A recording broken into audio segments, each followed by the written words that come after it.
दोस्तों, अगर आपको लग रहा है कि भारत में बीएसएनएल की चाहे जितने भी क्रांति हो जाए, जियो एयरटेल वीआई का कुछ नहीं होने वाला है। बीएसएनएल ज्यादा आगे नहीं बढ़ पाएगा। कस्टमर हो सकता है कि बीएसएनएल में अपना सिम पोर्ट करवा ले, इसके बाद ये मुद्दा शांत हो जाएगा। अगर आप ऐसा सोच रहे हैं गाइस, तो आप गलत है, क्योंकि अभी जो डाटा आया है वो खतरनाक डाटा है, जो साफ बता रहा है कि बीएसएनएल लगातार आगे बढ़ रहा है। हर दिन हजारों नहीं लाखों लोग बीएसएनएल में अपने सिम को पोर्ट करवा रहे हैं। आइए आपको इस रिपोर्ट को दिखाते हैं। भारत संचार निगम लिमिटेड यानी कि बीएसएनएल को निजी दूरसंचार कंपनियों द्वारा अभी हाल ही में की गई टैरिफ बढ़ोतरी की वजह से काफी ज्यादा फायदा हुआ है, क्योंकि आज के टाइम में जिन भी लोगों का इनकम कम है और जो कि प्रीपेड ग्राहक है, वो सरकारी कंपनी बीएसएनएल से जुड़ते जा रहे हैं। जब से इन कंपनियों ने ये हमला किया था कि हम लोग आने वाले कुछ टाइम बाद अपने टैरिफ को हाइक करेंगे, उसी टाइम से बीएसएनएल को फायदा होना स्टार्ट हो गया था। जिन भी लोगों को नया सिम लेना था वो बीएसएनएल का नया सिम ले रहे थे, अगर उनके इलाके में टावर था तो। लेकिन अब जो रिपोर्ट आया है वो और भी बेहतरीन है, और ये जानकारी खुद बीएसएनएल के द्वारा दिया गया है। बीएसएनएल द्वारा ईटी को दी गई जानकारी के अकॉर्डिंग 3-4 जुलाई से, जब से तीनों निजी कंपनियों ने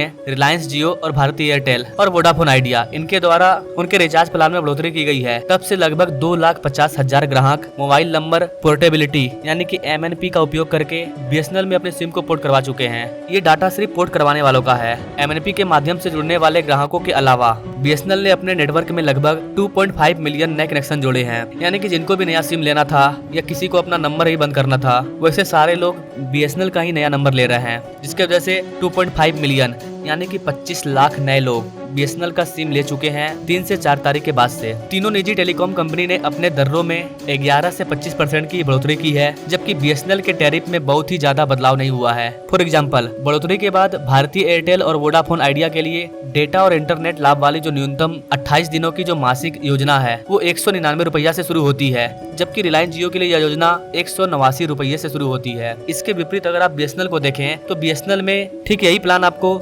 108 रुपये में मिलता है, जिसमें आपको लाभ समान मिलता है, लेकिन पैसा काफी कम हो जाता है। कहाँ 199 रुपया और कहाँ 107 से 8 रुपया। अगर आप जियो या फिर एयरटेल में 199 रुपये का रिचार्ज कराते हैं तो आपको 28 दिन के लिए 1 महीना कॉलिंग फ्री मिल सकता है, लेकिन अगर आप बीएसएनएल में 107 रुपये के प्लान को लॉन्च करते हो तो आपको 3 महीने का रिचार्ज मिलता है। एक्सपर्ट्स का कहना है कि बीएसएनएल की जो टैरिफ योजनाएं है वो सबसे किफायती है, लेकिन कस्टमर बीएसएनएल से जुड़ेंगे या नहीं जुड़ेंगे ये इस चीज पर डिपेंड करता है कि उनकी नेटवर्क और सेवाओं की जो गुणवत्ता है वो कैसी है। जहां ये दिग्गज प्राइवेट कंपनी 5G की सुविधा दे रहे हैं, वहीं बीएसएनएल अभी ठीक तरीके से 4G को भी कंप्लीट नहीं कर पाया है। ऐसे में बीएसएनएल को टक्कर देना है इन कंपनियों को 4G डाटा लेकर के। एक्सपर्ट्स का कहना है कि बीएसएनएल तभी एक मजबूत खिलाड़ी बन सकता है और निजी दूरसंचार कंपनियों को टक्कर दे सकता है जब उसके पास अच्छी गुणवत्ता के साथ साथ अखिल भारतीय 4G सेवाएं हो। और ये चीज सही है, बीएसएनएल को एटलीस्ट कम से कम पूरे भारत में 4G को लॉन्च करना होगा, तभी लोग बीएसएनएल का यूज करेंगे। कई एक्सपर्ट्स अपने अपने राय दे रहे हैं। एक एक्सपर्ट्स का कहना है कि बीएसएनएल की ओर से कस्टमर का ये रुख और अस्थायी विकास होने की संभावना है, क्योंकि किसी भी टैरिफ वृद्धि के बाद हो सकता है कि कुछ लोग अपना सिम को पोर्ट कर ले, लेकिन बाद में वो फिर से जियो और एयरटेल में ही वापस आएंगे, क्योंकि वो 5G प्रोवाइड करवा रहे हैं, भारत के हर एक कोने में इंटरनेट को प्रोवाइड करवा रहे हैं। तो कई सारे एक्सपर्ट्स का अपना अपना कहना है। अब बात करते हैं लोगों के एक छोटे से सवाल पर कि हमारे इलाके में बीएसएनएल का टावर थोड़ा थोड़ा आता है, लेकिन हमें पता कैसे चलेगा कि हमारे गाँव में हमारे इलाके में बीएसएनएल का टावर या फिर बीएसएनएल अवेलेबल है या नहीं है। तो वैसे सिंपल सा चीज है, मैं एक वेबसाइट का नाम बता रहा हूँ, तो उससे आप चेक कर पाओगे कि आपके एरिया में कौन सा नेटवर्क चल रहा है, कौन से कंपनी का नेटवर्क चल रहा है, कौन सा 4G दे रहा है, कौन सा 5G दे रहा है। इस वाले वेबसाइट का नाम आप नोट कर सकते हो, nperf.com। सिंपली आपको यहाँ पर विजिट करना है, जहाँ पर टॉप में आपको माई अकाउंट का ऑप्शन दिखेगा, जिस पर डिटेल दर्ज करके आप अपना प्रोफाइल बना सकते हो। प्रोफाइल बनाने पर आप ज्यादा फीचर्स एक्सेस कर पाओगे, अदरवाइज जैसे भी आप चेक कर सकते हो। इस वेबसाइट पर आपको 3G 4G और 5G नेटवर्क की जानकारी हासिल हो जाएगी। सिंपल वेबसाइट पर जाइए, एक डैशबोर्ड दिखाई देगा जिसमें आपको मैप का ऑप्शन विजिट करना होगा। इसके बाद आपको कंट्री और मोबाइल नेटवर्क ऑप्शन सिलेक्ट करना होगा। इसके बाद आपको अपनी लोकेशन या आप जिस भी शहर में हैं उस शहर को सर्च करना होगा। इस तरह से आप अपने इलाके में मौजूद बीएसएनएल समेत किसी भी नेटवर्क को सर्च कर पाएंगे। अगर आपके इलाके में बीएसएनएल मौजूद होता है तो आप आसानी से अपने सिम को पोर्ट कर पाओगे। सिंपली आपको 1900 पर रिक्वेस्ट भेजना है, PORT लिखना है, स्पेस देना है और अपना मोबाइल नंबर डाल करके सेंड कर देना है मैसेज को। अगर बीएसएनएल आपके वहाँ पर होगा तो ऑलरेडी उधर से आपको मैसेज आ जाएगा और आप आसानी से सिम को पोर्ट करवा पाओगे। एक सिम से दूसरे सिम में जाने के लिए आपको 7 दिन के लिए वेट करना पड़ सकता है अभी के रिपोर्ट के अकॉर्डिंग। तो अगर आप भी अपने सिम को बीएसएनएल में पोर्ट करवाना चाहते हैं तो आप सबसे पहले इस वाले वेबसाइट पर जाकर के चेक कर लो कि आपके एरिया में बीएसएनएल का टावर मौजूद है या नहीं है। अगर मौजूद है भी तो क्या वो आपके लिए है